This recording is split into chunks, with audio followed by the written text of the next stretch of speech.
No, that's not clickbait. DoorDash was directly asked about Dasher Pay new changes and what you might have seen in your marketplace, the new option to earn as well, the traditional earn by order and the earn by time. I have all of that and more in this video, summarizing that 46-minute earnings call that really tells us a lot about what we should expect in the coming months.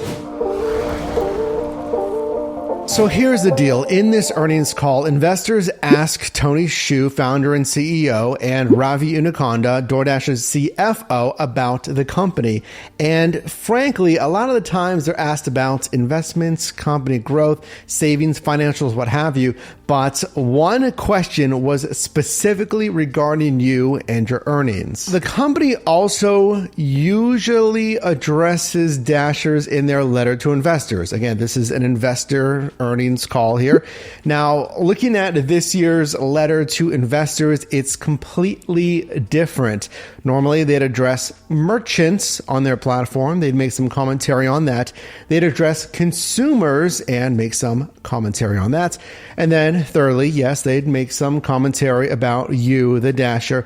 This year, there is basically none of that. They just commented on investments, after financials and forecasts. Hey, this is why spending money on investments is okay. Here's a maturity timeline, scheduling. Don't worry about how much money we're investing. All right, no feedback for Dashers, at least in that letter to investors. So let's target what they were asked about with the new pay models and overall Dasher Pay, or should I say the savings on Dasher Pay. Now, at least for some context, we got one paragraph, at least in the press release, not the letter to investors, but the press release here, reading Dasher acquisition costs declined on both a year over year, so this time versus this time last year, and quarter over quarter, so this end of quarter versus last end of quarter, basis in Q2 2023. Dasher acquisition costs were lower than we expected in Q2 2023,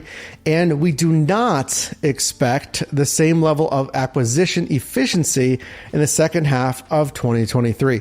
So what does this actually mean here? So acquisition costs are just that. It's the company's cost to acquire a new Dasher, perhaps keep a new Dasher. It could include Dasher Pay just generally and Dasher incentives and any other benefits. And that's echoed here in their Q3 2022 letter to investors when they detail total Dasher costs include Dasher acquisition costs, Dasher Pay, and the cost of Dasher benefits. That is what they were directly asked in part during this earnings call, asking, hey, you had less acquisition costs for Dashers, but you don't think that's going to continue. Why is that? Now, remember, DoorDash wants less acquisition costs, but you probably don't really want that because you want more Dasher costs. Frankly, you want them to pay out more pay, generally more bonus pay. If you're considering signing up, you want some kind of incentive, right? So there's, of course, a yin and yang there. But CFO Ravi Unaconda commented on this, saying that there's seasonality during this year that they always see, and actually to not read too much into that based on the seasonality accompanying for lower acquisition costs, as well as the return of college students over the summer. So I read that as, hey, if you're in college and you have the summer off, if you're looking for a summer job and you don't want to have a traditional, let's say retail, whatever it is, you could turn to DoorDash. But that's not it. The same participant asked DoorDash another question about the flexible earning model. Now, you can comment down below. We've had this in Pittsburgh for a couple of quarters now, I'd say, maybe 2 quarters, but DoorDash officially announced this, I'd say in the last 2 or 3 weeks. That is the option to have earn by time and earn by order. And again, CFO Ravi Unaconda commented, they did this. Let me know if you agree with this, because I guarantee this is going to be interesting. Not because of a financial move, but to simply give you, the Dashers, more options. As they value Dashers, quotes, he said, at different parts of the journey. So one Dasher might just be signing up. They just want to go online. They just want to start making money. I don't really advise to do that. Like this video. Consider subscribing. We have a whole playlist on how to drive for DoorDash. And we actually have a whole delivery course, mastering delivery, at yourdrivermight.com if you want to check that out so you can learn the basics. But there's that one Dasher starting the journey, and then there's more experienced Dashers that he actually said want to choose basically the best orders. Really uniquely, and kind of the first time in recent memory, directly acknowledging cherry pickers almost. I do appreciate having more earnings options. I think, and Tony Xu, CEO and founder, commented on this, that no one else is growing at the pace of DoorDash. No one has the market share. No one's growing faster in new verticals as well. That is a thing that these companies are heavily leveraging. So retail, any convenience runs, any grocery runs, no one is growing like DoorDash. Tony elaborated that this new vehicle expansion, well, firstly, the introduction, then the expansion and growth phase that first started during the pandemic with convenience. And they're not going to go full scale until a new vertical is ready. Now, we're seeing the opportunity, and I've been telling you this is why you're going to want to subscribe so you can stay in the know here, that next step from just simply convenience, obviously the staple of the business is restaurant, was retail and grocery, and it is happening now. From first launching retail and grocery, and Tony mentioned this is basically just in the last two and a half years of grocery and retail, convenience, etc., that now they're starting to ramp and grow, and we're seeing that with new retail and grocery partners. But if you just want to do restaurants, wouldn't you think it's basically oversaturated? Well, Tony mentioned the restaurant penetration in overall US sales is still, this is quite shocking, still just single-digit market penetration. That's for restaurant US sales. And kind of a follow-up to that, Tony was further pressed on basically the ceiling of growth, it was called. What's the ceiling of restaurants? Okay, you have single-digit, let's say, US market penetration when it comes to sales.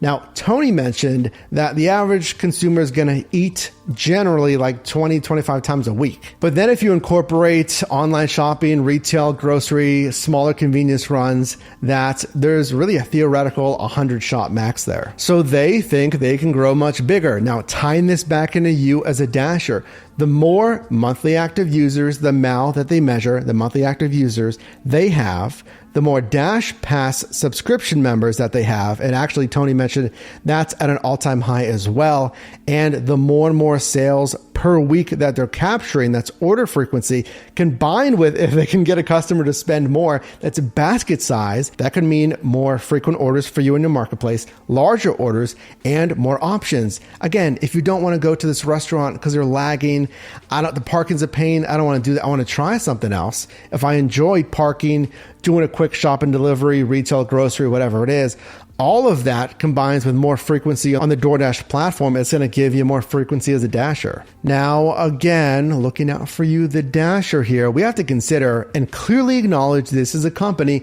trying to run lean, trying to maximize contribution profit and margin. They're always going to look at reducing those acquisition costs for Dashers. That's one part of the operating expenses. But remember what Ravi mentioned, their CFO, that seasonal savings and costs, that's going to go away. They do not anticipate that in the second part of the year, as in part, those students are going to go back college, university, and they're not going to have that pool of drivers. So if you've seen what we've always called the summer slowdown here with less peak pay, challenges, whatever it is, then you might see an uptick in Q3 and Q4 here. Having a customer stay on DoorDash, actually what Tony called graduating to Dash Pass. So that just means a consumer like, hey, I found you. And actually, he commented, more consumers now are finding DoorDash over a non-restaurant medium. They're finding DoorDash with grocery, with retail, which is good. Now, if they're going to have the one order per week per month, then they're going to become a 2-week order customer. And then, like he mentioned, graduate, let's say, to Dash Pass. Here is my next steps for you as a Dasher. It doesn't matter if you're a new Dasher or if you're an experienced Dasher.